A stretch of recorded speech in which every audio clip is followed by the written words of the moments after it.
मैं रात की ट्रेन में था। एक लड़की मेरे साथ वाली बर्थ पर थी। उसने मुझे वो वीडियो देखते हुए देखा तो वह भी देखकर गर्म हो गई। दोस्तों, मेरा नाम संदीप है। मैं अहमदाबाद का रहने वाला हूँ। मेरी हाइट 5 फीट 5 इंच है। रंग सांवला है। 29 अप्रैल 2023 को अपनी बहन के लिए रिश्ता देखने जोधपुर राजस्थान गया था। वहां पर मैंने एक दिन बिताया। वहां से मेरी वापसी की टिकट जोधपुर से साबरमती की थी। मैं अपने पापा और बड़े पापा के साथ में था। हम तीनों लोग ट्रेन में बैठ गए। साथ ही भगत की कोठी नामक एक स्टेशन आया। वहां से एक फैमिली ट्रेन में चढ़ी। उनके साथ एक लड़की भी थी जिसका नाम शीतल था। वह भी मेरी ही हाइट व उम्र की थी। वह जरा सावले से रंग की थी पर दिखने में प्यारी सी और मस्त लग रही थी। हालांकि उस वक्त मेरी नज़र उस पर नहीं पड़ी थी। बस उसे सरसरी नज़र से देखता हुआ वॉशरूम के लिए जा रहा था। उसकी फैमिली को ट्रेन में बैठाने आए वह लड़की अपने कुछ रिश्तेदारों को बाय बोलने के लिए ट्रेन के दरवाजे पर खड़ी थी। तब मैंने उसे पहली बार देखा था। उसे देखने के बाद मेरे शरीर में अजीब सा करेंट जैसा लगा था। उस वक्त हुई हलचल को मैं शब्दों में नहीं समझा सकता हूँ। यह तो वही समझ सकता है जिसको ऐसा फील हुआ होगा। मैं वॉशरूम की तरफ जा रहा था कि तभी उसने पीछे मुड़कर देखा और हम दोनों की नजरें मिल गईं। उसकी क्यूटनेस को देखते ही मुझे उससे प्यार हो गया। मैं वॉशरूम से आने के बाद अपनी अपर बर्थ पर लेट गया। कुछ देर बाद मैंने मोबाइल चलाया। उसके बाद मैं सो गया।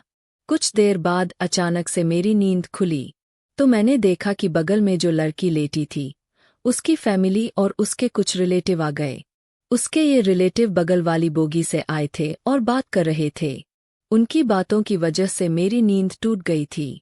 कुछ टाइम जाने के बाद वे लोग कुछ शांत हो गए तो मैं वापस सोने की कोशिश करने लगा। रात गहराने लगी और तकरीबन 11 बजे के आसपास मुझे ठंड लगना चालू हो गई। हालांकि अप्रैल माह में गर्मियों का मौसम होता है, जिसकी वजह से मैंने कुछ भी ओढ़ने या पहनने के लिए नहीं लिया था।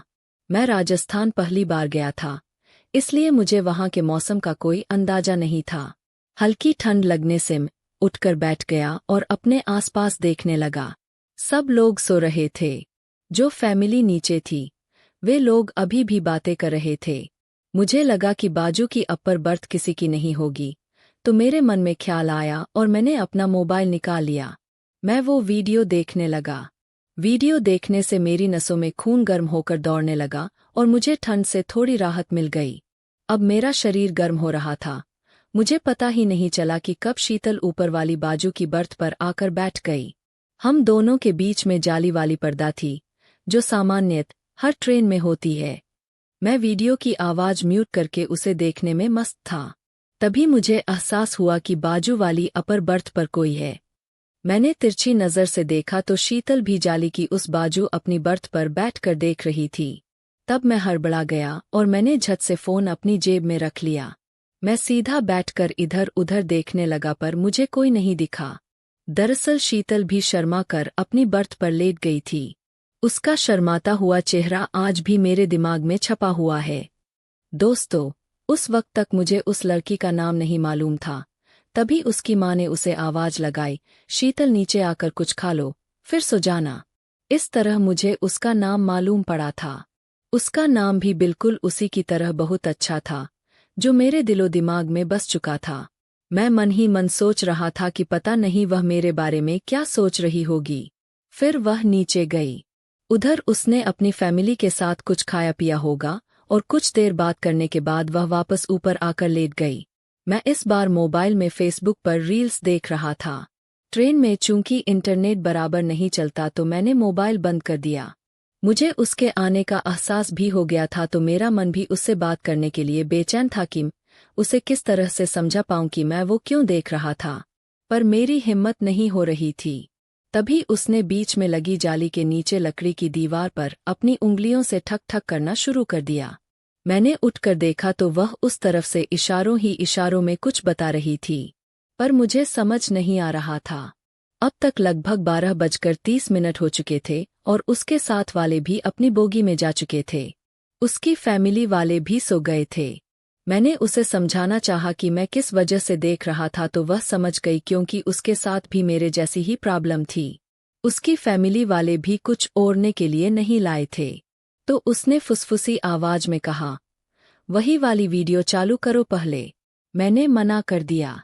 शीतल ने रिक्वेस्ट की, प्लीज चालू करो ना, मुझे भी ठंड लग रही है। अब दोस्तों ठंड तो मुझे भी लग रही थी। बस फिर क्या था, मैंने चालू कर दिया। उस वीडियो की आवाज मैंने बंद रखी थी क्योंकि मेरे पास ईयरफोन्स नहीं थे, उन्हें मैं घर पर ही भूल आया था।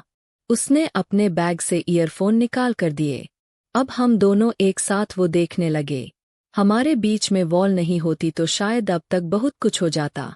मेरे मोबाइल में 20 से ज्यादा वीडियो डाउनलोड थीं। एक एक करके हम दोनों ने लगभग 8 वीडियो देखे। हम दोनों पूरी तरह से गर्म हो चुके थे।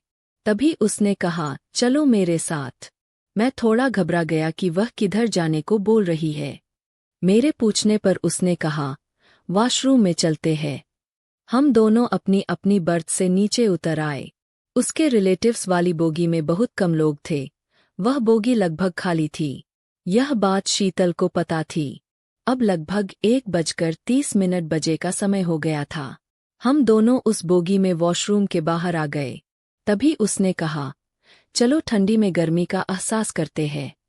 हम दोनों एक साथ बाथरूम के अंदर आ गए और दरवाजे को अंदर से लॉक कर दिया। दरवाजा बंद होते ही उसने मुझे अपनी तरफ जोर से खींचा और वह मुझसे लिपट गई। उसने मुझे किस करना चालू कर दिया। वह बहुत ही जंगली तरीके से मुझे किस कर रही थी। मैं हैरान था कि कोई लड़की इस तरह से भी किस कर सकती है।